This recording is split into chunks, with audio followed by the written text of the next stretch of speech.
চাওক প্ৰথম কথাটো হ'ল যে ইউপিএছচিত বিভিন্ন ধৰণৰ কথা ওলাইছে 2022 চনতে ৰিপৰ্টটো হৈ গ'ল দিওঁতে বহুত দেৰি কৰিলে এই ৰিপৰ্টটো 2026 লৈকে ৱেইট কৰি থকা হৈছিল নেকি এটা সময়ত আমি দেখিছিলোঁ যে মাননীয় মুখ্যমন্ত্ৰীৰ লিষ্টটো মানে আমাৰ কি কয় ৰাকেশ পালৰ ঘৈণীয়েকৰ ফ্লেটত ওলাইছিল সেইবিলাক কথাও এটা সময়ত আমি সংবাদ মাধ্যমত দেখিছিলোঁ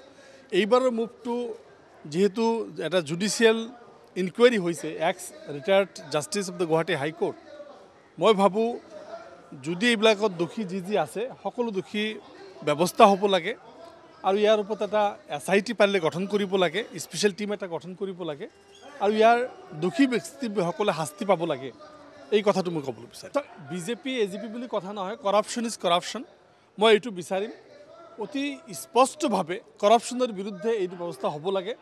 অসমৰ যিটো মূল চালিকা শক্তি আজি পলিটিক্সৰ বাহিৰত যিখিনি বিউৰিক্ৰেটছ সেই বিউৰিক্ৰেটছ যদি স্বজনপ্ৰীতিত হয় সেই বিউৰিক্ৰেটছ যদি কম্প্ৰমাইজ হয় ভাল ৰিজাল্ট কেনেকৈ আশা কৰিম অসমখন টিকি থাকিব আমাৰ ACS আৰু IS বিলাকৰ ওপৰত IPS মানে UPSC APSCৰ ওপৰত আৰু সেইবিলাকত যদি ঘূনে ধৰে সেইবিলাকত যদি বৰদাস্ত কৰা হয় মই ভাবোঁ এইটো কিন্তু বহুত ডাঙৰ কথা হ'ব আজি ডাঙৰকৈ চিঞৰি থকা যিবিলাক নেতা সেইবিলাক নেতাৰ নাম কিন্তু আহি আছে বাকী যিখিনি